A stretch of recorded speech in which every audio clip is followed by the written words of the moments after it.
Nigeria's fiscal sustainability has come under the spotlight following a Bloomberg interview with Minister of Finance Zainab Ahmed. The minister answered a question on debt restructuring, saying it was an option on the table being considered by the federal government. Are there any plans to consider local or international debt restructuring at all? It's an option we're looking at right now. We're currently working with the Central Bank of Nigeria to securitize the borrowings that we have had to make from the central bank itself. So that's one aspect. In terms of domestic borrowing, we have plans to just roll over some of the instruments that are crystallizing in 2022 and 2020. That is refinancing them and just rolling them over. But for the larger portfolio of debt, we have just appointed a consultant to make an assessment of how we can be able to get additional relief by way of restructuring and negotiating to stretch out the repayments to longer periods. All right, Nigeria's dollar bonds declined yesterday after the interview was granted by the Minister of Finance. Dollar bonds maturing September 2051 were quoted at $57.06 on the dollar, down from close to 60 cents on Wednesday, according to data compiled by Bloomberg. Bonds maturing in November 2047 also quoted at 56.4 cents. January 2049, 65.2, both falling for the fourth day consecutively. 6 bonds from Nigeria offered at least 1,000 basis points over U.S. Treasuries. And U.S. Treasuries have been rising, which is a level considered to be distressed. The Debt Management Office put out a press release following the interview and the bond market reaction. The October 13th press release said the minister was quoted out of context. Okay. Joining us to discuss further, Sanyade Okoli, CEO, Alpha African Advisory. You're very welcome. I have to tell you, I absolutely love these macroeconomic discussions. It says the last 48 hours have just been incredible. What do you make of all this?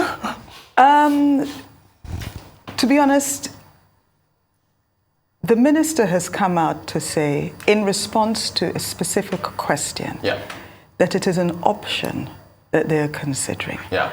And personally, I do not understand what the furor is. Yeah. Simply because it would be irresponsible of the minister if they do not consider all the options available to them. Not least because, Reuters, let's call a spade. We are where we are. Yeah. We know that revenues fall far short of what we need them to be. We know that we've borrowed a certain amount, both externally, locally, from central bank, government, etc., that need to be serviced. We already have seen, I think fairly recently, where debt service surpassed revenue for a particular period. The 2023 budget is forecasting debt service amount in excess of capital expenditure, because we've got to always remember to look at these things holistically. We know we need the capex spend to put the infrastructure in place to drive the growth that we require to grow ourselves out of the situation we are. Yes. But they're forecasting debt service in excess of capex and about 60% of revenue. In that situation, I ask you, Reuters, would you not consider a restructuring? Yes. I would. Now, but here's the thing. I want you to see a tweet from, because there was a reaction on Twitter, Razia Khan, economist with Standard Chartered Bank. I mean, she jumped out and said there is nothing in the interview that Nigeria's finance minister did with Bloomberg that speaks to anything like a default. Well, no one said default, but I guess, she says Nigeria is not exploring a debt restructuring. And then she goes on to say that maybe she blames the interviewer. Said the interviewer asked a leading question, and then she says the finance minister then responded with details. And Kevin Emmanuel is an analyst that joins us often on the Global Business Road. Kevin Emmanuel said, and then he responded to Razia Khan. He says, Razia, securitizing Ways and Means, which is the debt from the central bank to the governor, central bank to the federal government, lending and converting it into debt stock that is a violation of the CBN Act is not restructuring? Really? I mean, so why is, Let me ask a question. Is the issue here substance or is the issue form? Gotcha. What word we use?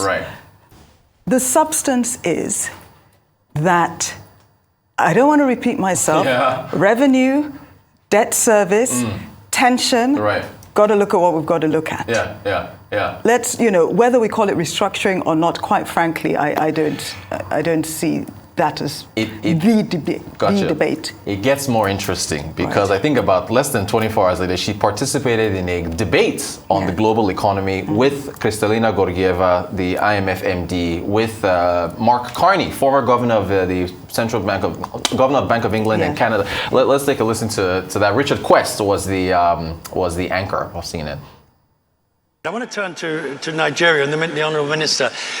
Minister, just listening to what the former governor was saying, that decisions, that the markets, the financial world will punish. Thank you, your words. Is Nigeria about to be punished for its high debt level, do you think, that will require you to restructure it?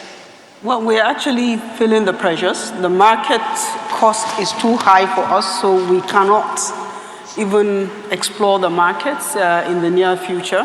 And also because inflation is going up and is going to stay up for longer, our debt service obligations in foreign currency are increasing. And what we decided to do is not to wait for it to happen.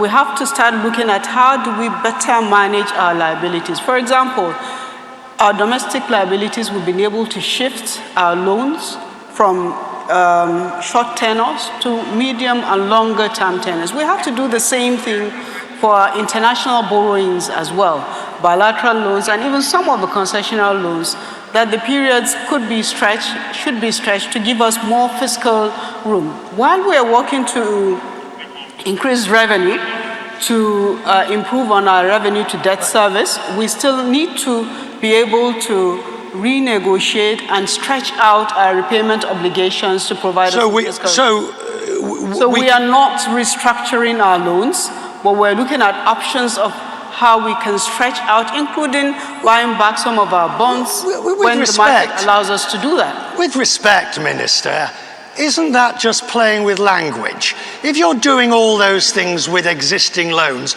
you are de facto restructuring. But we're doing it ourselves. Yeah. And we're doing it to give us more fiscal room. The ministers, if I may.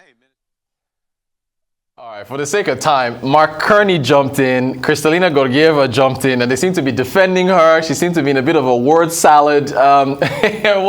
What do you make of this all? I think she's in her shoes. I'd probably feel a little cornered. Yeah. And she's trying to make her way out of that corner. As I said, for me, the question is the word restructuring or isn't the word restructuring? Gotcha. For me, that's neither here nor there. What I hear her say is, we're feeling a lot of pressure when it comes to debt service. Not that we're about to default. Gotcha. But we are feeling pressure. The world is a big, bad place at the moment. And we're looking at different ways to ease that pressure. If we focus on that particular thing, then I don't honestly see why she should be attacked for that. And I think we've also always got to remember that that minister is responsible for fiscal matters. She has no control over monetary policy, which, other decisions there could, Right. She has no control over, the oil theft, etc. And so she can only work within her purview and the framework that she can influence. Taking this all together, what is, you're seeing what's happening with another, in the UK, Kwasi Kwarteng and Liz Truss, who I hear they're about to reverse themselves later this afternoon. Transparency, communication, and capital markets for government officials. What does this all say about the need to be, I guess, clear, or, what do you make of it all? If you think about it, capital markets are operated by individuals, by human beings. So there's a lot of sentiment involved. And a comment I keep making to you is, a lot of it is about confidence. How confident am I in the people who are running the economy? And they will make decisions on the basis of their confidence level. So in terms of communication, your decisions and the communication of those decisions have to inspire confidence. Yeah. Otherwise, as was just mentioned, the market will punish you. Right. We see what's happening with the Nigerian bond market, and you could say that is, punishment for lack of clarity as to whether or not we are or are not going to restructure our debt. The other word that comes to me is humility. Aha.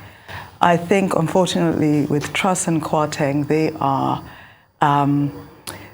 given the tension, nerves are frayed, right, Yeah. at this time. Yeah. And they haven't been seen to display the level of humility that would be expected at this time when a questionable and significant decisions have been made. That is, it's not just affecting a few businesses or a sector, it is affecting the entire nation, Yeah. especially poor people. Those are my thoughts. I want to bring back a quote. Zainab Ahmed had an interview with our sister publication, This Day newspaper, back in November 2021. And she repeated something she had said that made headlines. Nigeria doesn't have a debt problem. What we have is a revenue problem. This is we kind of brought this back. Does that still hold true? Or, I'm sure by now, Rotus, you realize I'm a substance over form person. Yes, indeed. And though I do like the use of words, I do love wordsmithing. I think let's play with words for effectiveness. Yeah. So she's right in that we absolutely do have a revenue problem. Yeah. We all know about the revenue problem, the oil theft, etc., etc. Yeah. But you cannot divorce debt from revenue because it's about how much revenue I have to be able to service the debt. Right. So if your debt doesn't match your revenue profile, then I'd say you have both a revenue and a debt problem. How would Alpha African Advisory, if you are called upon by whoever the next president is, to advise on how to tackle this issue in 2023, how do they do it? Because everybody's saying there's a mountain waiting for whoever takes that mantle next year. That is irrefutable. Yeah. So I think my first advice is face facts. Yeah. Don't pretend what isn't is and what is isn't. Right. Face the facts. 2, take an approach, a humble approach, recognizing that you do not know everything. Right. So seek wise counsel. But I said seek wise counsel. Yeah. Because unfortunately, sometimes they seek poor counsel that worsens the situation. Yeah. Thirdly is make the main things the main things. We talk about subsidy, we talk about, FX rates, we talk about security, etc., etc. We need clear and effective policies on those, and they also need to be communicated accordingly. I mentioned about confidence. We want to know, as the entire population, we want to know that we can trust the people in government. And they need to give us reasons to trust them. Yeah. So it's not just about the policies, but it's about the heart behind the policies, about the communication of the policies, and the willingness to, and actually monitoring your policy, because if you're doing something and it's not working, you've got to be prepared to walk it back. Yeah, but if you put forward the policies humbly, then you can do a U-turn and still save face. All right, I was about to say Arise business analyst, CEO of Alpha African Advisory, Sanyade Okoli. Thank you so much for joining us. Fascinating topic. Thank you so much.